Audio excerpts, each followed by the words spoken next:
Duas malas velhas caem na poeira vermelha de uma estrada deserta. Um casal de idosos observa incrédulo enquanto três carros dão ré e desaparecem na curva. Vamos ver se eles sobrevivem sem a gente, ri um dos filhos. Mas o que eles não sabem é que aquele velho senhor guarda um segredo que vale milhões. E quando descobrirem, será tarde demais para consertar o que destruíram. Esta é a história real de Joaquim e Helena, um casal de idosos que dedicou a vida inteira aos filhos e foi recompensado com o abandono mais cruel que você pode imaginar. Mas o destino reservava uma reviravolta poderosa. Se você acredita em segundas chances e em justiça verdadeira, inscreva-se no canal e ative o sininho, porque essa história vai tocar seu coração de uma forma que você nunca esquecerá. Vamos começar pelo início. Joaquim sempre acordava antes do sol. Não porque gostava, mas porque 50 anos de trabalho braçal ensinam o corpo a não esperar o despertador. Naquela manhã de abril de 2025, ele acordou diferente, com um brilho raro nos olhos cansados. Mexeu no ombro de Helena, sua companheira de toda uma vida. Acorda, mulher. Hoje os meninos vêm buscar a gente. Ela sorriu daquele jeito que só quem amou sem reservas consegue sorrir, mesmo depois de tanto cansaço. Os filhos tinham ligado dias antes, dizendo que levariam os pais para conhecer uma chácara no interior. Joaquim sentiu o coração acelerar com aquela notícia. Fazia tanto tempo que eles não saíam juntos como família. Fazia tanto tempo que os filhos não demonstravam interesse genuíno pela vida dos pais. Aquele convite parecia um sinal de que as coisas estavam finalmente mudando para melhor. Helena levantou devagar, as juntas reclamando da artrite que doía mais no frio. Foi até o espelho rachado do banheiro e arrumou os cabelos brancos com carinho. Imagina, Joaquim, a gente vai ver os netos brincando no quintal, disse enquanto passava um batom velho nos lábios. Eles moravam em uma casinha simples nos fundos de um terreno alugado, 3 cômodos minúsculos que mal comportavam os móveis herdados de tempos melhores. 50 anos de aluguel, 50 anos de promessas de que um dia teriam algo próprio. Mas esse dia nunca havia chegado até então. As paredes descascadas contavam a história de décadas de dificuldade. O fogão velho funcionava em apenas 2 bocas. A geladeira fazia um barulho estranho que nunca conseguiram consertar. Mas aquela casa, por mais humilde que fosse, era o único lar que conheciam. Ali tinham criado os 3 filhos. Ali tinham chorado e rido. Ali tinham construído uma família que agora parecia estar voltando para eles. Joaquim trabalhou como ajudante de pedreiro desde os 12 anos de idade. Carregou tijolos, misturou cimento, subiu andaimes sob sol escaldante e chuva gelada. Helena costurava para fora e lavava roupa quando a costura não pagava o arroz. Criaram 3 filhos ali, Lucas, Fernanda e Diego. Deram tudo o que podiam e muito do que não podiam também. Venderam o único bem de valor que Joaquim herdara do pai para pagar a faculdade de Lucas. Lavaram roupa de madrugada para comprar remédio importado quando Fernanda teve pneumonia. Trabalharam até os ossos doerem para que os filhos tivessem um futuro melhor. Cada centavo guardado tinha um propósito: o futuro dos meninos. Cada sacrifício tinha uma razão: ver os filhos felizes e realizados. Joaquim lembrava das noites em que voltava da obra com as costas doendo tanto que mal conseguia ficar em pé. Helena lembrava das mãos rachadas de tanto lavar roupa em água fria. Mas nada disso importava quando viam os filhos comendo bem, estudando, crescendo saudáveis. Joaquim vestiu a calça que havia passado na véspera com ferro emprestado da vizinha. Colocou a camisa mais bonita que tinha, aquela guardada só para ocasiões especiais. Helena vestiu o vestido florido que ganhara de uma conhecida. Ainda está bom, quase sem manchas, pensou em voz alta. Os dois ficaram sentados na soleira da porta, esperando. Helena segurava a bolsa velha no colo, nervosa. Será que vão demorar? Perguntou. Calma, mulher. Eles disseram que vinham cedo, respondeu Joaquim. Mas no fundo ele também estava ansioso. Fazia meses que os filhos não apareciam por ali. As visitas tinham se tornado cada vez mais raras com o passar dos anos. Primeiro eram semanais, depois mensais, depois apenas em datas importantes. E ultimamente nem nas datas importantes eles apareciam. Sempre havia uma desculpa pronta, sempre havia algo mais urgente para resolver. Mas hoje seria diferente. Hoje eles tinham ligado especialmente para convidar os pais para um passeio. Isso tinha que significar alguma coisa boa. Lucas havia se tornado gerente de uma loja grande. Andava sempre de terno, falando ao telefone sobre metas e vendas. Fernanda trabalhava em um escritório e vivia reclamando do tanto de coisa que tinha para fazer. Diego tinha aberto um negócio de importação e passava o dia no celular resolvendo problemas que pareciam sempre urgentes. Os três tinham construído vidas que não cabiam mais os pais. Visitas raras, telefonemas apressados, desculpas prontas. Tô muito ocupado agora, pai. Não dá para ir aí essa semana, mãe. A gente se vê no aniversário do menino. Promessas que raramente se cumpriam. Joaquim e Helena sentiam aquela distância crescer a cada dia, mas nunca reclamavam, nunca cobravam. Não queriam ser aqueles pais chatos que ficam ligando toda hora, incomodando. Afinal, os filhos tinham suas próprias vidas, suas próprias famílias, suas próprias preocupações. Era natural que se afastassem, pensavam eles. Era o ciclo da vida. Mas no fundo, no silêncio da noite, quando ficavam sozinhos naquela casinha pequena, ambos sentiam uma solidão que doía no peito. Quando 2 carros pararam na frente da casa, Helena bateu palmas como criança. Olha lá, Joaquim, vieram todos. Mas quando os 3 filhos desceram dos veículos, algo estava estranho. Nenhum sorriso, nenhum abraço, nenhum beijo. Lucas acenou com a cabeça e continuou olhando para o celular. Fernanda bufou e checou o relógio no pulso, impaciente. Diego nem sequer olhou direito para os pais. Vamos logo, que eu tenho compromisso mais tarde, disse Fernanda, a voz fria como gelo. Helena sentiu um aperto no peito, mas não disse nada. Não queria estragar aquele momento que tanto esperara. Tentou abraçar a filha, mas Fernanda se desviou, fingindo que estava ocupada ajeitando algo no carro.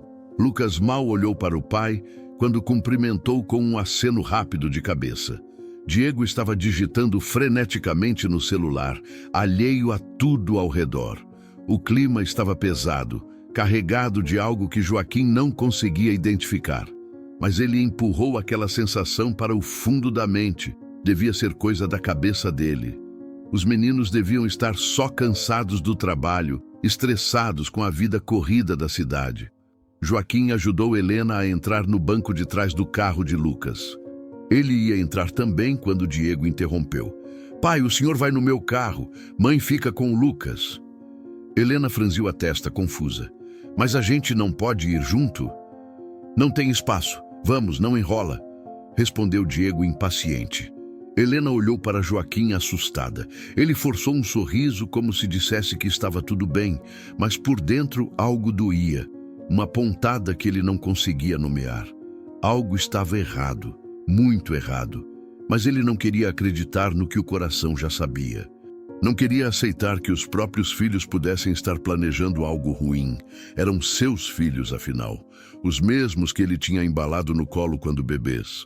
Os mesmos que tinha ensinado a andar, a falar, a ser gente de bem. Como poderiam fazer algo de ruim com os próprios pais? Era impossível. Tinha que ser impossível. A viagem começou em silêncio pesado. Helena tentou puxar conversa com Lucas. Filho, faz tempo que a gente não te vê. Como vão as crianças? E a Viviane, ela está bem? Lucas murmurou respostas curtas, sem tirar os olhos da estrada. Fernanda, no banco da frente, digitava furiosamente no celular. Helena desistiu de conversar e olhou pela janela, vendo a cidade ficar para trás. Depois de um tempo, começou a não reconhecer mais nada. Eram estradas de terra, casas cada vez mais distantes, até que não havia mais nada. Só a terra seca e um céu azul imenso que parecia pesar sobre tudo. Helena começou a sentir um frio na barriga. Aquela não era a direção de nenhuma chácara que ela conhecia. Aquela era uma estrada que ela nunca tinha visto antes. "Lucas, onde a gente está indo?" perguntou com a voz trêmula. "Calma, mãe, falta pouco", respondeu ele sem emoção. Mas Helena conhecia o filho, conhecia o tom de voz dele. E aquele não era o tom de alguém que estava levando os pais para um passeio agradável. Era o tom de alguém que estava executando uma tarefa desagradável e queria terminar logo. No outro carro, Joaquim também tentava conversar, mas Diego só respondia com monossílabos. O celular dele tocava sem parar e ele atendia falando de negócios, de dinheiro, de problemas urgentes. Joaquim olhava pela janela e pensava em quantas vezes havia carregado aquele menino no colo quando Diego era pequeno e tinha medo de dormir sozinho. Quantas noites acordara para acalmar seus pesadelos. Quantos sonhos havia abandonado para realizar os sonhos do filho. E agora, ali estava ele, dirigindo em silêncio absoluto, como se o pai fosse um estranho inconveniente. Joaquim tentou mais uma vez. "Diego, tá tudo bem com você, filho? Você parece preocupado." "Tudo bem, pai, é só trabalho. Se precisar conversar sobre alguma coisa, eu tô aqui." Diego não respondeu. Apenas apertou mais o acelerador, como se quisesse chegar logo ao destino e se livrar daquela situação. Joaquim sentiu o coração apertar. Alguma coisa muito ruim estava prestes a acontecer. Ele podia sentir no ar, podia sentir nos ossos, mas não conseguia imaginar o quê. Nunca, nem nos seus piores pesadelos, conseguiria imaginar o que estava prestes a acontecer. Depois de quase 2 horas de viagem, os 2 carros pararam no meio do nada. Uma estrada abandonada, velha, cortando um deserto de terra rachada. Não havia casa, não havia poste, não havia sombra, só o sol quente batendo em tudo. "Desce, mãe", disse Lucas abrindo a porta. Helena desceu confusa. Viu Joaquim descendo do outro carro também, com a mesma expressão de quem não estava entendendo nada. Diego foi até o porta-malas, pegou 2 malas velhas e jogou as 2 no chão, levantando poeira. "O que é isso?" perguntou Joaquim, a voz tremendo. Ele olhou para as malas e reconheceu. Eram as malas deles, as mesmas malas velhas que guardavam no alto do guarda-roupa. As mesmas que tinham usado na única viagem que fizeram juntos há mais de 20 anos. Porque os filhos tinham trazido as malas deles. O que estava acontecendo? O coração de Joaquim começou a bater descompassado. Helena segurou o braço dele, tremendo da cabeça aos pés. Lucas deu um passo à frente, olhou para os pais com um olhar gelado que eles nunca tinham visto. "Olha, a gente já conversou sobre isso entre nós. Não dá mais. Vocês ficam pedindo ajuda toda hora. Vivem com problema de saúde, precisam de remédio, precisam de comida. A gente tem família, tem conta para pagar, tem vida." Helena começou a tremer. "Filho, a gente nunca pediu nada que vocês não pudessem dar." Fernanda gritou saindo do carro. "Sempre a mesma coisa, sempre precisando de alguma coisa. A gente cansa, mãe. A gente cansa de ser cobrado." As palavras saíam da boca dela como veneno, cada sílaba carregada de uma raiva que Helena nunca imaginou que a filha pudesse sentir. "Mas a gente nunca cobrou nada de vocês." Helena tentou argumentar, a voz fraca, quase sumindo no vento quente daquela estrada. "Vocês cobram sim", gritou Fernanda ainda mais alto. "Cobram com o olhar, cobram com o silêncio, cobram só de existir. A gente não aguenta mais carregar esse peso." Helena levou a mão ao peito, sentindo como se tivesse levado um soco. Aquelas palavras doíam mais do que qualquer dor física que já tinha sentido na vida. "Mas a gente é pai e mãe de vocês", disse Joaquim com a voz embargada. Diego falou sem olhar nos olhos, e a gente agradece tudo que vocês fizeram. Mas chegou a hora de vocês aprenderem a se virar sozinhos. A gente não pode carregar vocês para sempre. Helena caiu de joelhos na poeira. Começou a chorar daquele jeito que dói no fundo do peito. Pelo amor de Deus, não faz isso com a gente. A gente não tem para onde ir. A gente não conhece ninguém aqui. Lucas voltou para o carro indiferente. O som das botas dele na terra seca ecoava como um martelo batendo no coração de Helena. Ela olhou para cima, para o rosto do filho que tinha gerado, que tinha amamentado, que tinha criado, e não reconheceu nada naqueles olhos. Era como olhar para um estranho cruel e calculista que tinha tomado o lugar do seu menino. Lucas, por favor, ela implorou, ainda de joelhos. Não faz isso com a tua mãe. Mas Lucas já estava dentro do carro, ligando o motor, olhando para frente como se os pais não existissem mais. Joaquim deu um passo à frente, a voz firme, apesar do tremor nas mãos. Lucas, eu te segurei no colo quando você nasceu.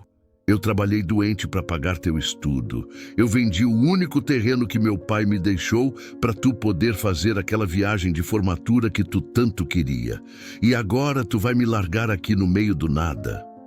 Lucas parou por um segundo. Parecia que ia voltar.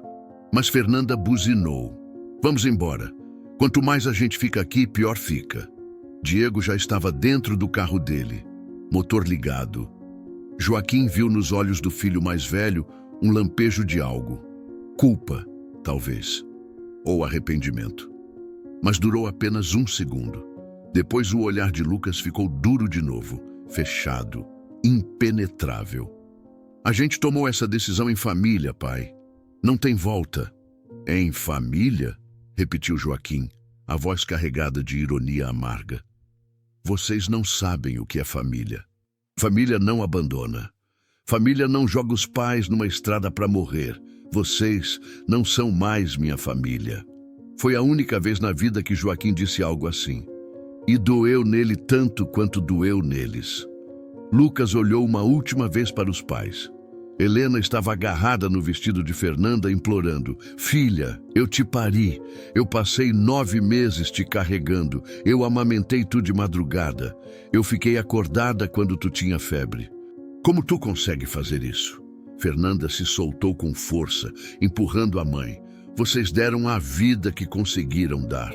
Agora, a vida é nossa e vocês não fazem mais parte dela. Ela entrou no carro e bateu a porta. Os 2 carros deram ré, viraram e foram embora, levantando aquela poeira vermelha que cobriu tudo. Helena tentou correr atrás, mas as pernas não obedeciam. Tropeçou e caiu de joelhos de novo, a boca cheia de terra, os olhos ardendo de poeira e lágrimas. Joaquim ficou parado, vendo os carros sumirem. Seu corpo inteiro tremia, mas ele não conseguia se mover. Era como se tivesse virado estátua de sal, condenado a assistir tudo sem poder fazer nada. O barulho dos motores foi ficando cada vez mais distante até desaparecer completamente. E então só sobrou o silêncio. Um silêncio que gritava mais alto que qualquer som que Joaquim já tinha ouvido na vida. Helena gritou. Gritou chamando os nomes dos filhos até a voz sumir na garganta. Joaquim ficou parado, petrificado, vendo os carros sumirem na curva da estrada. Quando o barulho dos motores desapareceu completamente, só sobrou o silêncio. Um silêncio pesado que parecia gritar mais alto que qualquer som. Helena parou de chorar. Ficou ali de joelhos na terra, com as mãos sujas de poeira, olhando para frente, mas sem ver nada. Joaquim sentou do lado dela e pegou a mão dela. Os 2 ficaram sentados ali, com as malas velhas ao lado, debaixo de um sol que queimava.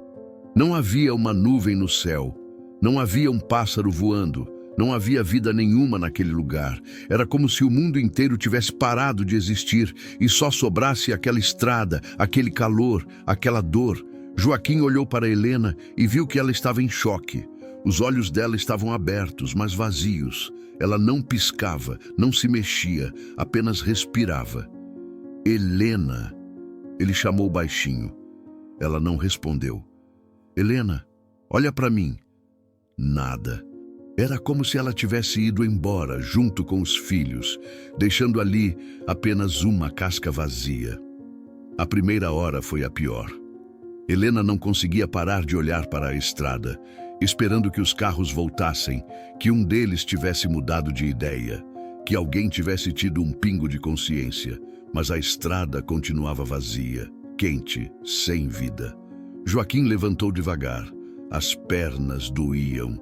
Ele tinha problema no joelho fazia anos, daqueles que vêm de carregar peso a vida inteira. Abriu uma das malas e procurou a garrafinha de água que Helena sempre levava quando saíam de casa. Tinha meia garrafa. Ele deu para ela primeiro. Bebe, mulher. E você? Eu bebo depois. Helena tomou 2 goles pequenos e devolveu. Joaquim tomou um gole só e guardou o resto. Não sabiam quanto tempo iam ficar ali. A sede já estava começando a apertar e o sol parecia ficar mais forte a cada minuto. Joaquim, nenhum carro passou ainda, disse Helena, limpando as lágrimas secas no rosto. Vai passar, tem que passar. Mas no fundo, ele também estava com medo. Aquela estrada parecia esquecida. O asfalto estava rachado, com mato crescendo nas beiradas. Não tinha placa, não tinha cerca, nada. Era uma estrada fantasma que levava a lugar nenhum. Helena sentou em cima da mala maior. As pernas não aguentavam mais. Ela olhou para o marido e viu ele olhando para a estrada com aquela cara que ela conhecia bem. Era a cara de quando estava lembrando de alguma coisa. No que tu tá pensando? Perguntou. Joaquim demorou para responder. Passou a mão no rosto suado. Tô pensando em tudo que a gente fez por eles, Helena. Tudo. E aí as memórias começaram a vir como onda. Joaquim lembrou do dia que Lucas tinha passado na faculdade, feliz, dizendo que ia ser alguém na vida. Lembrou do orgulho que sentiu naquele dia. Lembrou de como tinha trabalhado dobrado durante meses para juntar dinheiro e fazer uma festinha de comemoração. Lembrou de como Lucas tinha abraçado ele, dizendo que um dia ia devolver tudo que o pai estava fazendo por ele. Um dia eu vou cuidar do senhor, pai, tinha dito Lucas. Um dia eu vou te dar uma casa boa, o senhor não vai precisar mais trabalhar. Joaquim tinha acreditado naquelas palavras, tinha guardado elas no coração como se fossem promessas sagradas. E agora ali estava ele, abandonado numa estrada, traído por aquelas mesmas palavras. A faculdade custava caro, muito caro. Joaquim tinha um terreno pequeno que o pai havia deixado quando morreu. Era a única coisa de valor que ele possuía. Foi no cartório. Vendeu o terreno por um preço que nem era justo e pagou o primeiro ano inteiro da faculdade do filho. Lembra quando eu vendi o terreno do meu pai? Perguntou. Helena balançou a cabeça. Claro que lembrava. Você não queria. Você disse que aquele terreno era para nossa velhice e eu te convenci a vender. Disse que o futuro do Lucas valia mais. E a gente acreditou nisso. Joaquim soltou um riso amargo. A gente foi tão burro, Helena, tão burro. Não diz isso. A gente fez o que achava certo. A gente amou eles do jeito que sabia amar. E de que adiantou? A gente amou, a gente se sacrificou, a gente deu tudo. E eles jogaram a gente fora que nem lixo. A voz dele quebrou. Era a primeira vez que Helena via o marido chorar em mais de 30 anos. Joaquim sempre foi o forte, o que segurava tudo, o que não se permitia fraquejar. Mas ali, naquele momento, ele finalmente desmoronou. Joaquim sentou do lado dela. As 2 malas velhas faziam de banco improvisado. Ele pegou a mão dela de novo, aquela mão enrugada, cheia de calos de tanto trabalhar. Helena também estava lembrando. Lembrou de quando Fernanda tinha ficado doente com pneumonia quando era criança. Os médicos disseram que precisava de um remédio importado, caríssimo. Helena trabalhou 3 meses seguidos lavando roupa de madrugada, sem parar, sem reclamar. As mãos ficaram em carne viva, mas comprou o remédio e Fernanda melhorou.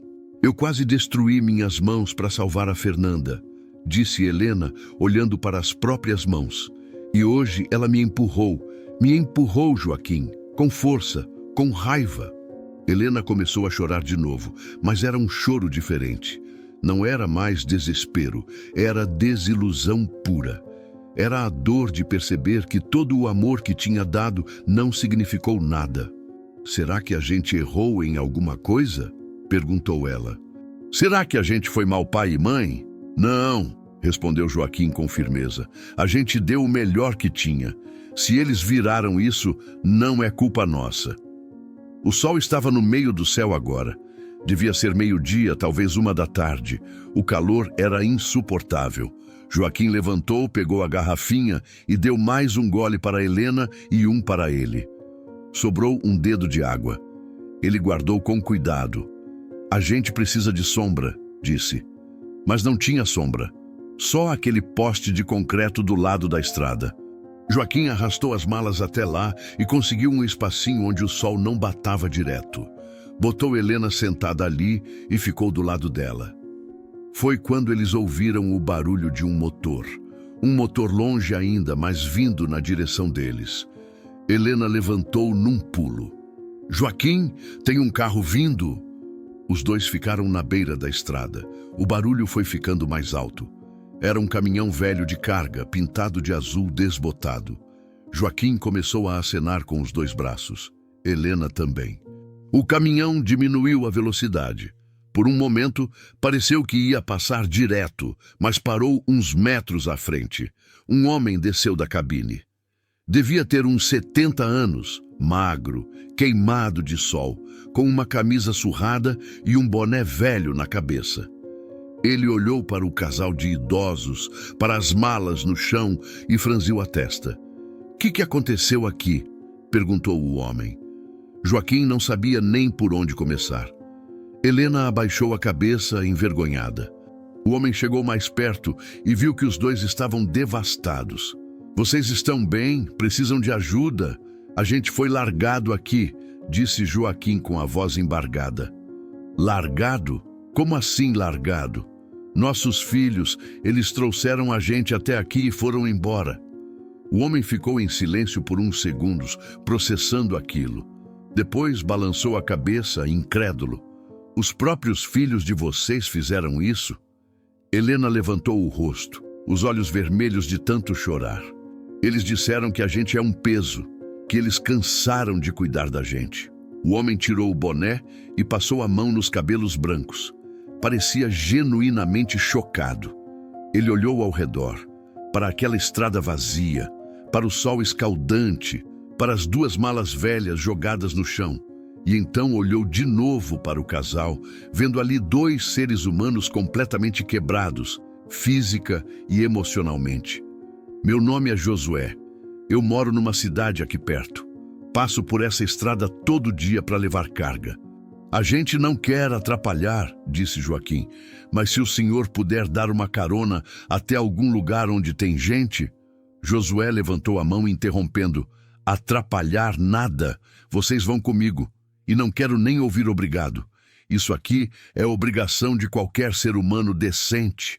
Ele ajudou Helena a subir na cabine do caminhão. Botou as malas na parte de trás, junto com as caixas que estava levando. Joaquim subiu também. Josué ligou o motor e o caminhão começou a andar. Durante o caminho, Josué não parava de balançar a cabeça indignado. Ele tinha 4 filhos e não conseguia imaginar nenhum deles fazendo uma coisa daquelas. "Vocês criaram esses meninos?" perguntou.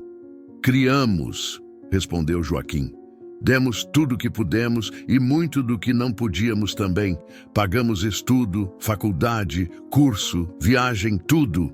Josué bufou, incrédulo. "E eles pagaram assim, deixando vocês para morrer numa estrada deserta? A gente não vale mais nada para os nossos filhos", disse Helena com a voz fraca. "Eles disseram que a gente só dá trabalho, que eles têm a vida deles." Josué apertou o volante com força. "Vocês valem sim, valem muito, e eu vou provar isso para vocês." Helena olhou para aquele homem desconhecido que estava fazendo por eles o que os próprios filhos não fizeram. E pela primeira vez, desde que tinha sido abandonada, ela sentiu um pouquinho de esperança. Talvez ainda existisse gente boa no mundo. Talvez ainda existisse humanidade em algum lugar. O caminhão seguiu pela estrada. Josué disse que ia levar eles até a cidade onde morava, Vale da Esperança. Disse que lá tinha gente boa, que alguém ia ajudar. Joaquim e Helena não falaram mais nada durante o resto da viagem. Só ficaram abraçados, tentando entender como tinham chegado naquele ponto. Como o amor que deram tinha se transformado em abandono. Como os filhos que criaram tinham virado estranhos cruéis. O caminhão entrou numa cidade pequena quando o sol já estava descendo. Josué parou na frente de uma casa simples com uma placa. Pensão da Lourdes. Aqui é da dona Lourdes. Ela é boa gente, vou falar com ela. Ele desceu e voltou minutos depois com uma mulher de uns 60 anos, gordinha, com um avental florido e um sorriso no rosto. Oi, meus amores. O Josué me contou o que aconteceu. Vocês vão ficar aqui comigo. Lourdes não fez perguntas naquela primeira noite. Simplesmente levou Joaquim e Helena para um quarto pequeno, mas limpo, nos fundos da pensão. Tinha uma cama de casal com lençóis cheirosos, um guarda-roupa velho, mas funcional, e uma janela que dava para o quintal. Descansem, amanhã a gente conversa, disse ela antes de fechar a porta. Helena sentou na cama e começou a chorar de novo. Mas dessa vez não era só tristeza. Era um choro misturado com alívio. Alívio de ter um teto, uma cama, um lugar para ficar. A gente está vivo, Helena, disse Joaquim sentando do lado dela. Podia ter sido pior. Pior como, Joaquim? Nossos próprios filhos jogaram a gente fora. Eu sei, mas a gente sobreviveu ao dia de hoje. E amanhã a gente sobrevive de novo. Eles dormiram abraçados naquela noite. E pela primeira vez em muitos anos, apesar de toda a dor, sentiram algo parecido com paz. Não era a paz de quem está feliz, mas a paz de quem sobreviveu ao pior dia da vida e ainda está respirando. Helena segurou a mão de Joaquim debaixo do lençol e sussurrou. A gente sempre teve um ao outro, né? Sempre, respondeu ele, desde o dia que a gente se conheceu. E vai ser assim até o último dia. Aquelas palavras trouxeram um conforto estranho no meio de tanto sofrimento. Sim, tinham perdido os filhos, mas ainda tinham um ao outro. Nos dias seguintes, Joaquim e Helena foram se encaixando na rotina da pensão. Helena começou a ajudar Lourdes na cozinha e a lavar as roupas dos hóspedes. Joaquim arrumava o que quebrava na casa, pintou a cerca do quintal, consertou uma torneira que estava pingando fazia meses. Vocês não precisam fazer tudo isso, dizia Lourdes, mas estava feliz com a ajuda. A gente precisa sim, respondia Joaquim. Não sabemos viver de favor. A cidade de Vale da Esperança era pequena, daquelas onde todo mundo conhece todo mundo. E logo, a história do casal abandonado começou a circular. As pessoas olhavam para Joaquim e Helena com uma mistura de pena e indignação. Alguns vinham falar com eles, oferecer ajuda, trazer comida. Dona Maria, a vizinha da pensão, apareceu com um bolo. Seu Carlos, dono do mercadinho, mandou uma cesta básica. Padre Antônio foi até lá para conversar e rezar com eles. Helena ficava emocionada com tanta solidariedade. Essas pessoas nem conhecem a gente, Joaquim, e estão fazendo mais pela gente do que nossos próprios filhos. Era verdade. Estranhos estavam demonstrando mais amor e cuidado do que a própria família. Aquilo era reconfortante e doloroso ao mesmo tempo. Uma tarde, Joaquim estava organizando as poucas coisas que tinham dentro do guarda-roupa quando Lourdes bateu na porta. Seu Joaquim, posso falar com o senhor um minutinho? Claro, dona Lourdes. Entre. Ela entrou e fechou a porta. Ficou olhando para ele com uma expressão séria. Eu reparei que o senhor sempre fica segurando aquela pasta de couro velha. Carrega ela para todo lado. Até quando vai no quintal, o senhor leva ela junto. Joaquim olhou para a pasta que estava em cima da cama. Era uma pasta marrom, desgastada, com um fecho enferrujado. É que tem coisa importante aqui dentro. Coisa importante como? Perguntou Lourdes. Joaquim hesitou, olhou para a porta para ter certeza que Helena não estava perto. Então suspirou fundo. Dona Lourdes, eu nunca contei isso para ninguém, nem para os meus filhos. Mas eu acho que chegou a hora.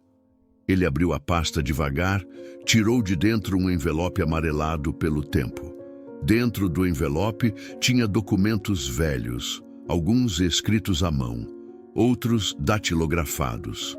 A tinta estava desbotada em alguns lugares, mas ainda dava para ler tudo claramente.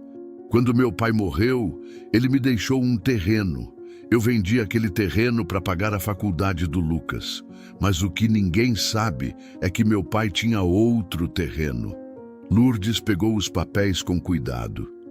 Tinha uma escritura antiga, um comprovante de pagamento de indenização trabalhista, mapas desenhados à mão.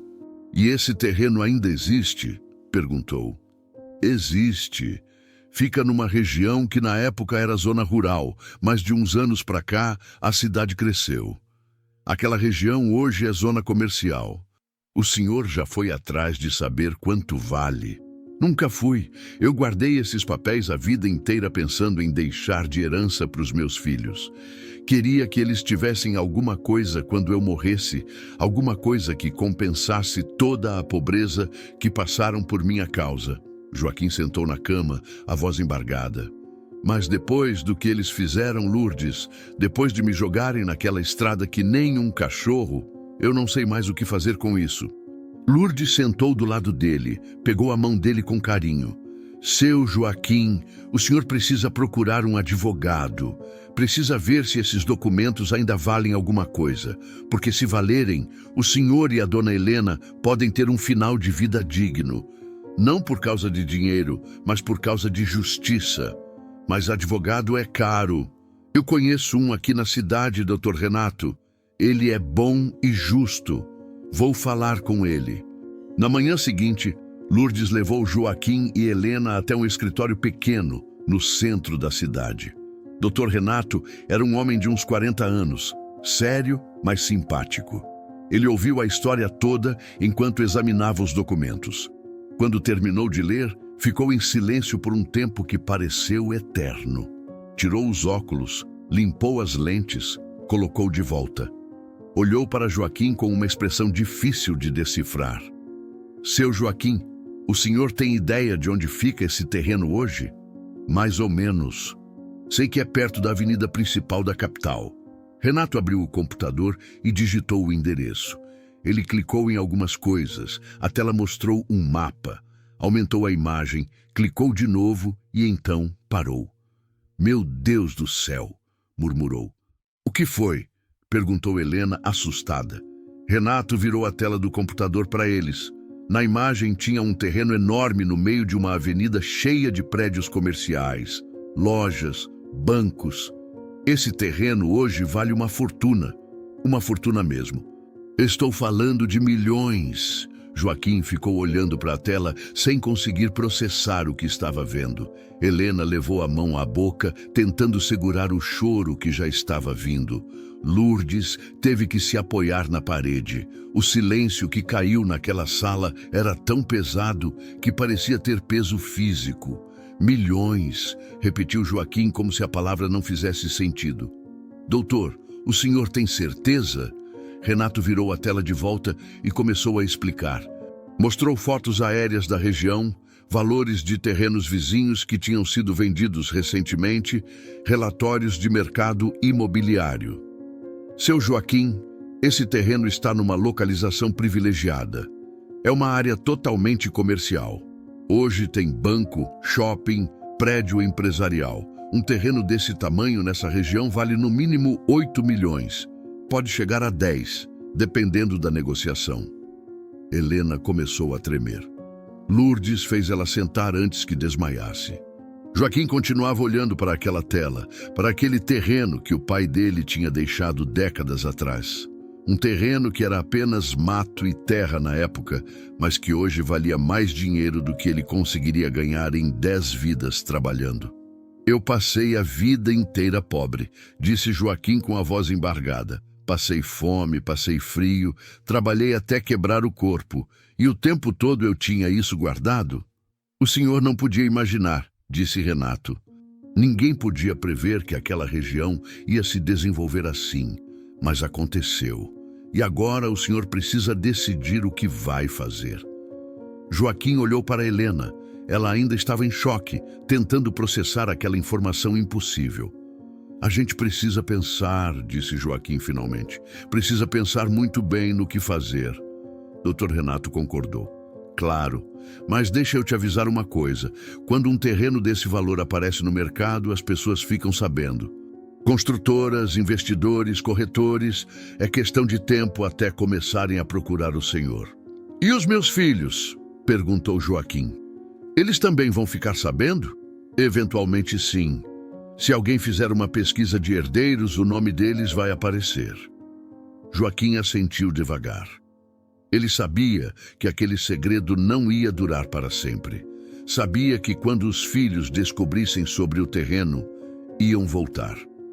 Não por amor, não por arrependimento genuíno, mas por ganância pura e simples.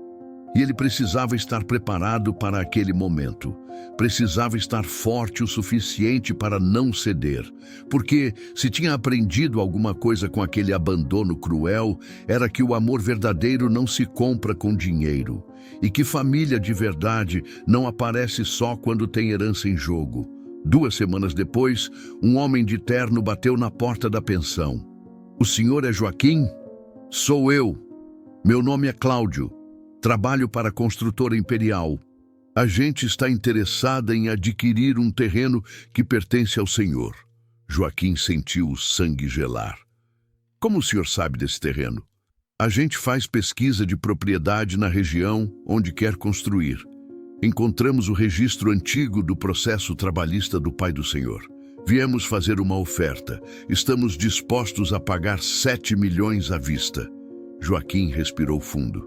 Eu preciso pensar. E precisa do nome dos outros herdeiros também. Seus filhos.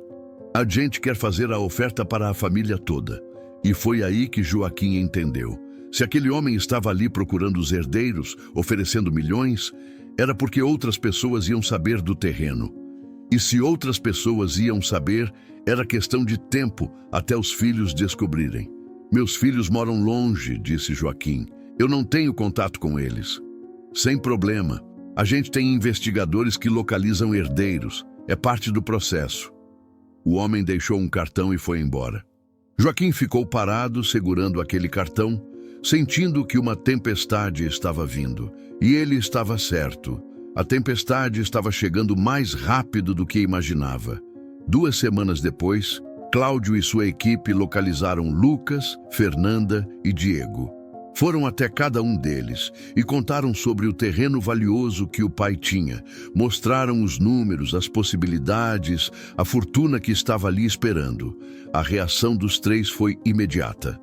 Lucas deixou o trabalho no meio do expediente e começou a fazer ligações frenéticas, tentando descobrir onde os pais estavam. Fernanda entrou em pânico, chorou, gritou com o marido, dizendo que tinham cometido o maior erro da vida deles. Diego contratou um investigador particular no mesmo dia. Levou 3 dias para descobrir onde estavam. Durante esses 3 dias, os 3 irmãos viveram um pesadelo de ansiedade e desespero. Lucas não conseguia dormir, passava as noites imaginando todo aquele dinheiro escorregando por entre os dedos. Fernanda brigou com o marido, dizendo que tinha sido ideia dele abandonar os pais, que ela nunca tinha concordado completamente com aquilo. Era mentira, claro. Ela tinha sido tão cruel quanto os irmãos, mas agora que milhões estavam em jogo, a memória dela ficou conveniente. Diego quase enlouqueceu tentando localizar os pais. Ligou para todos os hospitais da região, para delegacias, para abrigos, até que finalmente o investigador encontrou o rastro. Uma pensão em Vale da Esperança. No 4º dia, 3 carros pararam na frente da pensão da Lourdes. Lucas, Fernanda e Diego desceram com os braços cheios de presentes. Flores, caixas de bombom, sacolas de loja cara, todos com lágrimas nos olhos, todos com cara de arrependimento. Lourdes atendeu a porta, olhou para aqueles 3 e percebeu na hora quem eram. "Vocês são os filhos?" "Somos", disse Lucas. "A gente veio buscar nossos pais. A gente errou. A gente se arrepende." Lourdes deu um sorriso sarcástico. Engraçado como o arrependimento aparece rápido quando tem dinheiro envolvido. "Por favor, a gente só quer conversar com eles." Lourdes olhou para aqueles 3 com desprezo. Ela tinha ouvido a história completa de Joaquim e Helena. Sabia exatamente o que aqueles filhos tinham feito. E agora ali estavam eles, com presentes caros e lágrimas falsas, querendo voltar para a vida dos pais. "Esperem aqui", disse ela com frieza. "Vou ver se eles querem falar com vocês." Ela deixou os 3 parados na porta, propositalmente, como se fossem vendedores indesejados. Queria que eles sentissem, pelo menos um pouquinho do desconforto que os pais tinham sentido naquela estrada.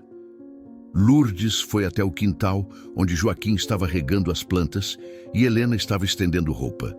"Eles estão aqui", disse. Joaquim e Helena se entreolharam.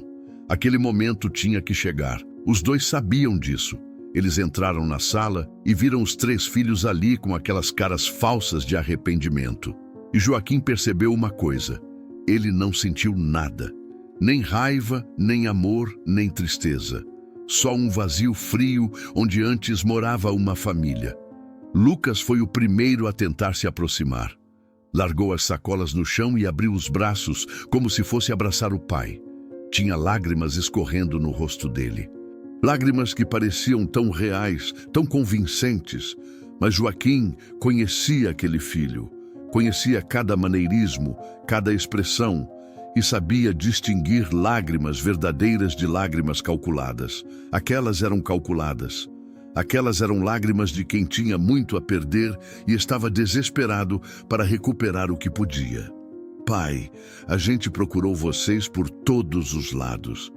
A gente estava desesperado." Joaquim deu um passo para trás, não deixou o filho chegar perto.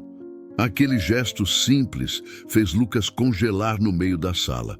"Podem sentar", disse Joaquim com a voz fria, "mas sentem longe da gente." Fernanda começou a chorar mais alto. Foi em direção a Helena com os braços abertos. "Mãe, me perdoa. A gente não sabia o que estava fazendo. A gente estava confuso, sob pressão." Helena também se afastou. "Sob pressão", repetiu Helena. "Pressão de quê, Fernanda? Pressão de ter pais vivos?" "Não é isso, mãe. É que a gente estava com tantos problemas, tantas contas, tanta coisa acontecendo. E a solução era jogar a gente no meio de uma estrada deserta", cortou Joaquim. "Era deixar a gente morrer de sede e de calor." Diego, que tinha ficado quieto até ali, finalmente falou: "Pai, a gente errou feio, mas a gente está aqui agora, a gente veio buscar vocês, a gente quer consertar isso." "Consertar?", disse Joaquim com uma risada amarga. "Tu acha que tem conserto, Diego? Tu acha que dá para apagar o que vocês fizeram?" O silêncio que se seguiu era carregado de tensão. Os 3 filhos olhavam para os pais como se estivessem diante de juízes severos. E, de certa forma, estavam. "A gente pode tentar", disse Lucas. "A gente pode recomeçar. Vocês podem voltar a morar com a gente. A gente vai cuidar de vocês direitinho." Joaquim sentou numa cadeira. Helena sentou do lado dele. Os 3 filhos ficaram de pé, ainda segurando aqueles presentes ridículos que tinham trazido. "Quanto tempo faz que vocês nos abandonaram?", perguntou Joaquim. "Umas 3 semanas", respondeu Lucas. 3 semanas. E em nenhum momento nessas 3 semanas vocês sentiram remorso. Nenhum de vocês ligou para perguntar se a gente estava vivo. Nenhum de vocês voltou naquela estrada para ver se a gente ainda estava lá.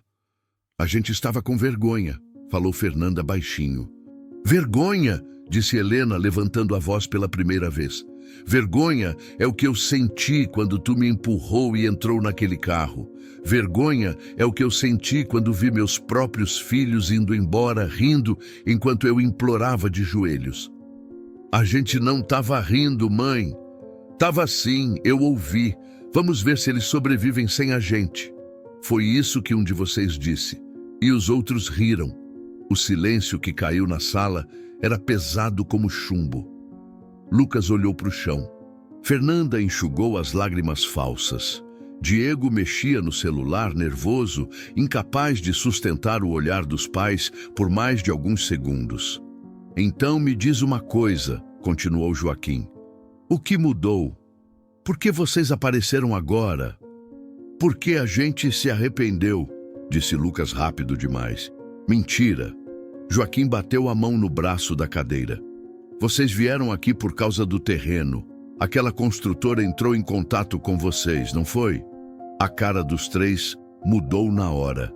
Como o senhor sabe disso? Perguntou Diego. Porque eu não sou burro, filho. O homem da construtora veio aqui também, me ofereceu milhões pelo terreno. E eu sabia que era questão de tempo até vocês descobrirem. Fernanda tentou uma última cartada. Tá bom, pai. É verdade. A gente ficou sabendo do terreno, mas isso não muda o fato de que a gente se arrependeu do que fez. Não muda? Disse Joaquim, levantando da cadeira. Vocês não teriam voltado se não fosse pelo dinheiro. Admite.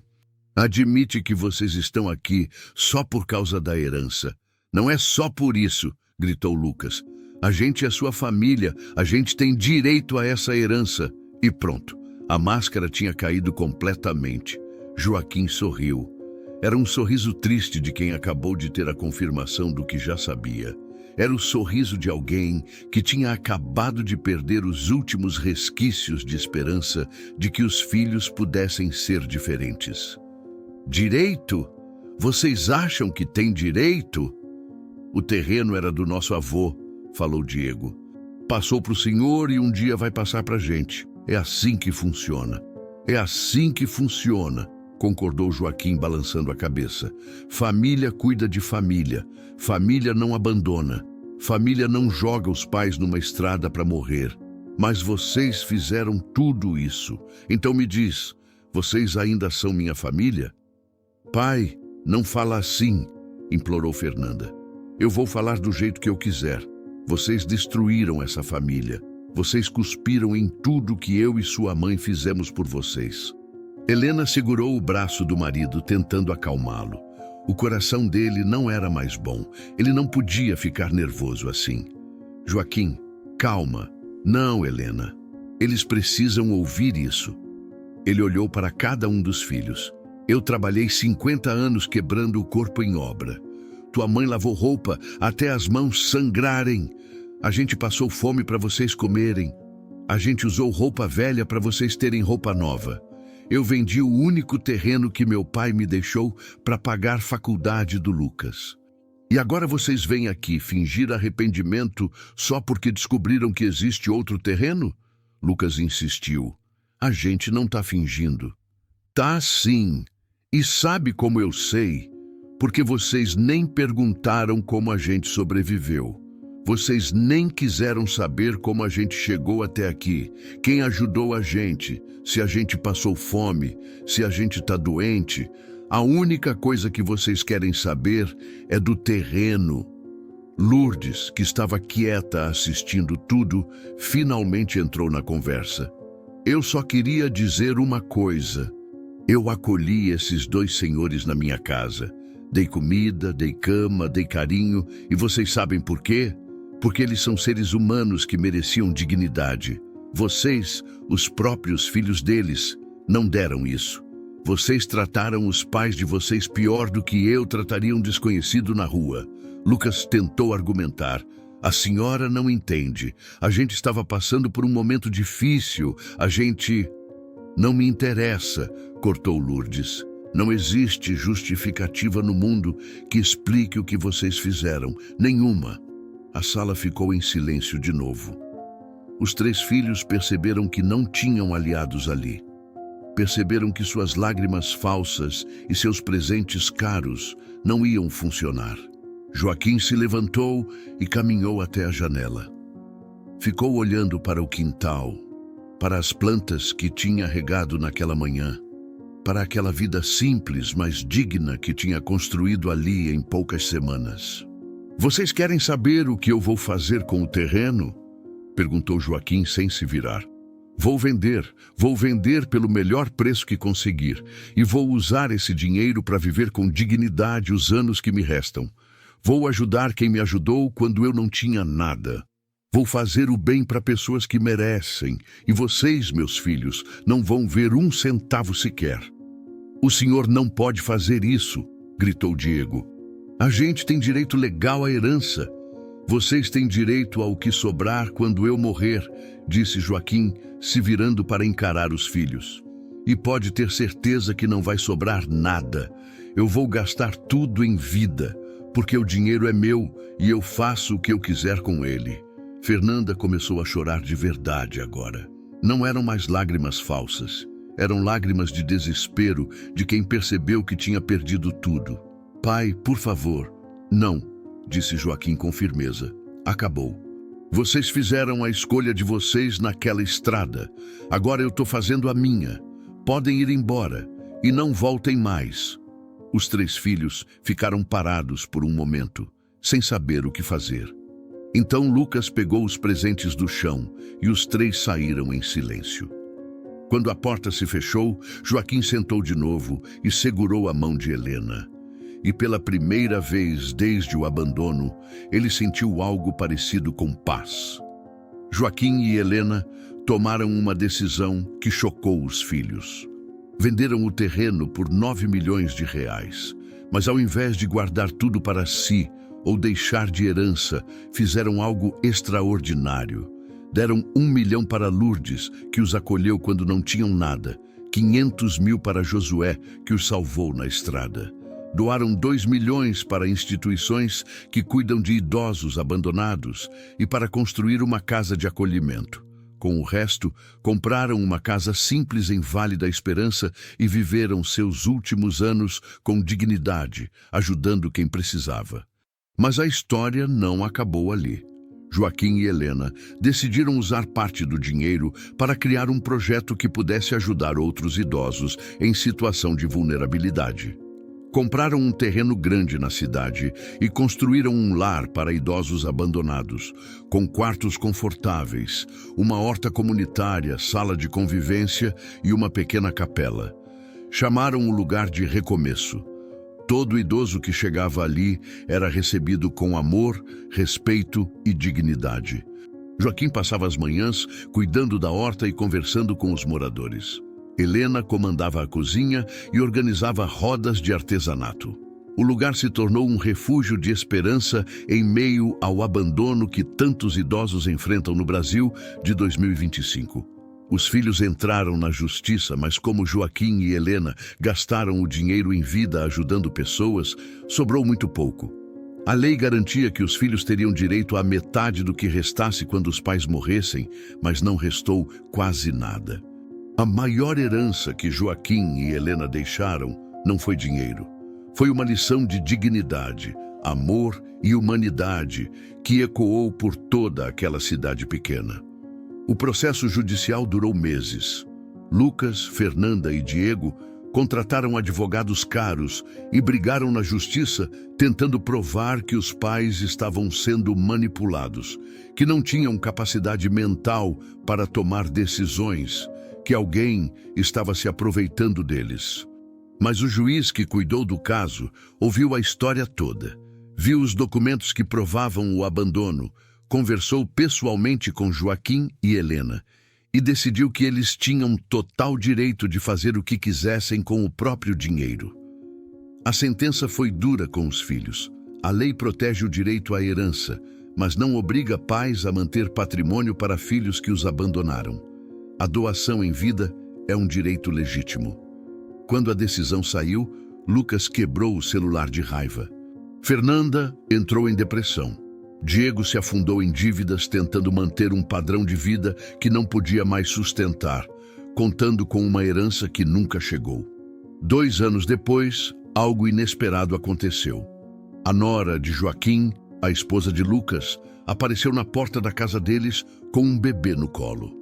Ela havia se separado do marido porque não conseguia mais viver com um homem tão amargo e ganancioso. Ela queria que o filho conhecesse os avós de verdade.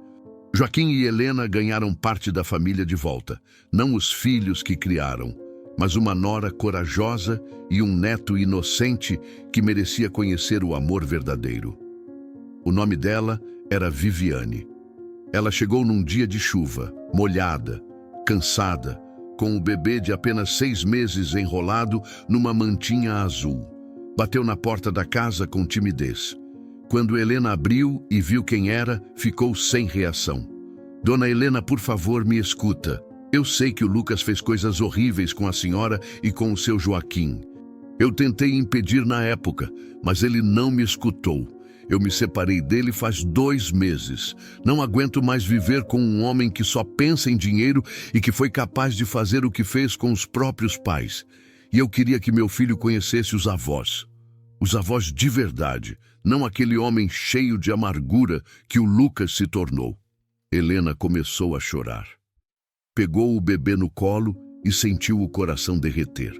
Joaquim apareceu na porta e, quando viu a cena, também não conseguiu segurar as lágrimas.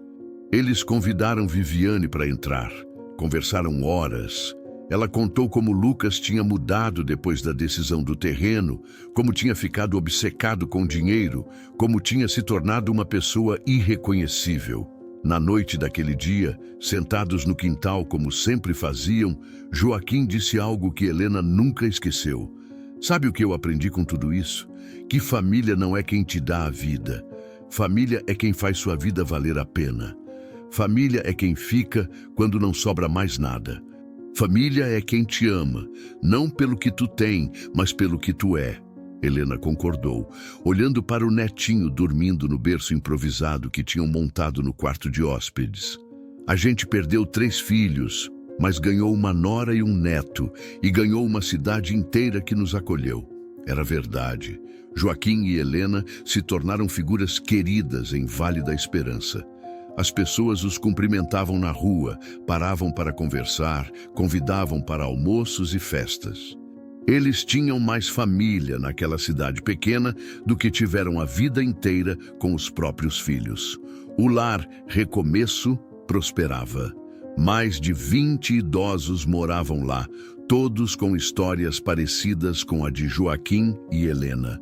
Histórias de abandono, rejeição, solidão. Mas ali dentro encontraram um lugar de pertencimento. Criaram uma nova família, feita não de sangue, mas de respeito e amor genuíno. Joaquim passou a dar palestras em igrejas e escolas sobre o respeito aos idosos. Helena escrevia cartas para jornais locais, contando sua história e alertando outras famílias sobre o abandono de idosos. Os dois se tornaram ativistas involuntários de uma causa que tocava milhares de pessoas pelo Brasil. Recebiam cartas de todo o país, de idosos agradecendo por terem coragem de falar, de filhos pedindo desculpas aos próprios pais depois de ouvirem a história deles. Uma dessas cartas veio de São Paulo, de uma mulher de 40 anos, que disse: "Eu estava prestes a colocar minha mãe num asilo e esquecê-la lá. Mas depois que ouvi sua história no rádio, chorei a noite inteira e fui buscar ela de volta. Obrigada por me fazer enxergar o monstro que eu estava me tornando." Joaquim guardava essas cartas numa caixa de sapato. Dizia que elas valiam mais do que qualquer milhão, porque significavam que o sofrimento deles não tinha sido em vão. Significava que a dor tinha gerado transformação. 3 anos depois do abandono, Joaquim começou a sentir dores no peito. Os médicos descobriram que o coração dele estava cansado. Décadas de trabalho pesado, somadas ao trauma emocional do abandono, tinham cobrado seu preço. Ele precisava de cuidados constantes, remédios caros, acompanhamento médico. Helena cuidava dele com a mesma dedicação que ele sempre teve por ela. Acordava de madrugada para dar os remédios no horário certo. Preparava comidas leves que não prejudicassem o coração dele. Rezava todas as noites pedindo mais tempo. Joaquim sabia que seus dias estavam contados, mas não tinha medo. Vivi mais nesses 3 anos aqui do que em 50 anos quebrando as costas em obra, dizia ele para Helena. Pela primeira vez na vida, eu me senti valorizado, me senti amado de verdade. Helena segurava a mão dele e chorava baixinho, pedindo a Deus que não o levasse ainda. Mas ela sabia que chegaria o dia. E quando chegasse, ela estaria ali como sempre esteve. Uma manhã de inverno, Viviane apareceu na casa com o netinho, que já tinha 3 anos e corria pelo quintal chamando "Vovô, vovó", com aquela alegria inocente que só criança tem. Joaquim estava sentado na cadeira de balanço, enrolado numa manta, mais magro, mais frágil, mas com o mesmo brilho bondoso nos olhos. "Vovô, olha o que eu desenhei na escola", gritou o menino mostrando um papel colorido. Era um desenho de uma família, um homem, uma mulher, uma criança e 2 idosos. "Essa aqui é a minha família de verdade", explicou o menino. "A professora disse que família é quem cuida da gente." Joaquim pegou aquele desenho com as mãos trêmulas e começou a chorar. Não eram lágrimas de tristeza, eram lágrimas de gratidão. Gratidão por ter vivido o suficiente para ver que nem tudo estava perdido, que ainda havia amor no mundo, que ainda havia esperança. Helena guardou aquele desenho junto com as cartas. Sabia que quando Joaquim partisse, aquele papel seria um dos seus maiores tesouros. Lucas, Fernanda e Diego nunca mais apareceram. Joaquim soube por Viviane que os 3 tinham se afastado completamente um do outro, brigando por causa do dinheiro que nunca veio. Lucas perdeu o emprego e estava trabalhando como vendedor autônomo. Fernanda tinha se mudado para outro estado e cortado contato com todo mundo. Diego faliu o negócio e estava cheio de dívidas. Nenhum dos 3 era feliz. Viviam amargurados, remoendo o passado, culpando os pais por terem roubado a herança deles. Não conseguiam enxergar que o verdadeiro roubo tinha sido deles mesmos, quando roubaram dos pais a dignidade e o respeito. Joaquim às vezes pensava neles, não com raiva, mas com uma tristeza profunda. Tristeza de saber que tinha criado 3 pessoas incapazes de amar, mas ao mesmo tempo sentia paz. Porque sabia que tinha feito a coisa certa. Tinha mostrado para eles que amor não se compra, não se negocia, não se vende, e que consequências existem para quem escolhe o caminho da crueldade. Esta história aconteceu em abril de 2025, em uma pequena cidade do interior brasileiro. É um lembrete poderoso de que riqueza verdadeira não está no banco, mas no coração das pessoas que escolhem ficar do seu lado, mesmo quando você não tem mais nada. E que a maior herança que podemos deixar não é uma fortuna em dinheiro, mas um exemplo de amor, dignidade e humanidade. Joaquim e Helena provaram que é possível recomeçar mesmo quando tudo parece perdido. Provaram que família não é só sangue, mas escolha. Que amor verdadeiro resiste a qualquer traição. E que justiça, às vezes, não vem dos tribunais, mas das próprias escolhas que fazemos. O lar Recomeço continua funcionando até hoje, agora administrado por Viviane e por uma equipe de voluntários. Helena, aos 85 anos, ainda está lá todas as manhãs, cozinhando para os moradores, ouvindo suas histórias, oferecendo o ombro e o coração. A cadeira de balanço onde Joaquim costumava sentar continua no quintal, vazia, mas preservada como um símbolo de tudo que ele representou: força, bondade e dignidade inabalável.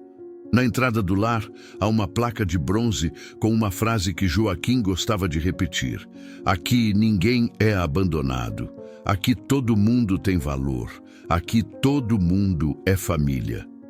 Essa frase resume tudo que Joaquim e Helena construíram depois da dor.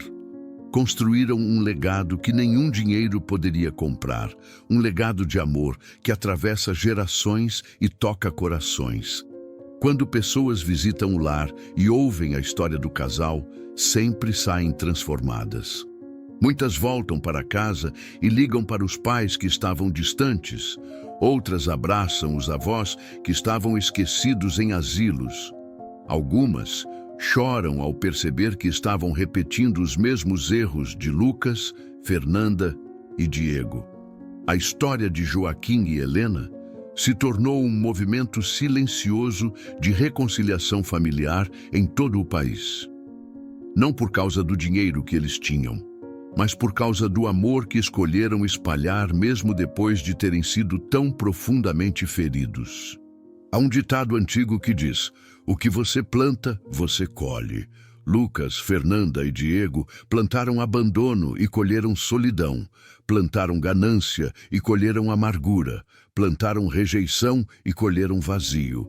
Joaquim e Helena, mesmo depois de terem sido plantados numa terra árida de dor, escolheram plantar amor e colheram uma nova família, uma nova vida, um novo propósito. Essa é a diferença entre aqueles que deixam o trauma destruí-los e aqueles que escolhem transformar o trauma em combustível para algo maior. Joaquim partiu numa manhã de primavera, dormindo na cadeira de balanço, com o sol batendo no rosto e o sorriso nos lábios. Helena estava ao lado dele, segurando sua mão, como sempre fez. Ele não teve medo, não teve arrependimento, porque sabia que tinha vivido bem, tinha amado bem, tinha escolhido bem. E isso, no final, é tudo que importa. Helena continua vivendo, cuidando do lar, do netinho, de Viviane, de todos os idosos que chegam ali precisando de carinho. E todas as noites, antes de dormir, ela olha para a foto de Joaquim na mesinha de cabeceira e sussurra: a gente venceu, meu velho. A gente venceu. Se essa história tocou seu coração, deixe um coração nos comentários. Inscreva-se no canal e ative o sininho para mais histórias reais que vão fazer você acreditar na bondade humana. Compartilhe com alguém que precisa ouvir essa mensagem hoje. E lembre-se, cuide de quem cuidou de você, porque a vida tem uma forma de cobrar o que plantamos. Hoje, antes de dormir, ligue para seus pais. Ligue para seus avós. Diga que você os ama. Pergunte como eles estão, porque um dia, quando eles não estiverem mais aqui, você vai querer ter feito isso mais vezes. E não haverá dinheiro no mundo que compre mais um dia, mais uma conversa, mais um abraço.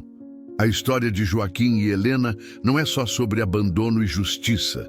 É sobre escolhas, sobre como reagimos quando a vida nos quebra, sobre se escolhemos ser definidos pela dor ou pela capacidade de amar apesar dela. Eles escolheram o amor. E essa escolha mudou não só a vida deles, mas a vida de centenas de pessoas. Que a história deles inspire você a ser melhor hoje do que foi ontem, a perdoar quem precisa ser perdoado, a pedir perdão quando você errou, em valorizar quem está do seu lado antes que seja tarde demais. Porque no final da vida, o que fica não é o dinheiro que você acumulou. É o amor que você deu e o amor que você recebeu. É a diferença que você fez na vida de alguém. É o legado de bondade que você deixou para trás. Até a próxima história. E que Deus abençoe você e sua família. Que Ele dê a você sabedoria para escolher sempre o caminho do amor. E que quando chegar o fim da sua jornada, você possa olhar para trás e dizer, como Joaquim disse: eu vivi bem, eu amei bem, eu venci.